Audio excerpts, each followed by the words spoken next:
আমি এই মুহূর্তে অবস্থান করছি রাজধানীর শাহবাগ যে চত্বর রয়েছে সেই শাহবাগ চত্বরে।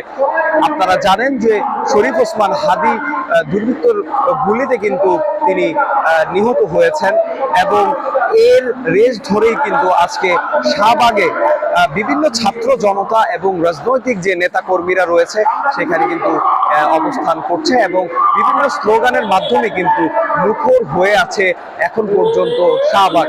এই মুহূর্তে ঘড়ি কাটা বলছে 3টা বেজে 10 মিনিট। আমি অবস্থান করছি শাহবাগ সেই চত্বরে।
আপনাদেরকে সরাসরি দেখার চেষ্টা করছিলাম। আমি মাহবুব রহমান শান্ত, দৈনিক আজকের বাংলা, ঢাকা।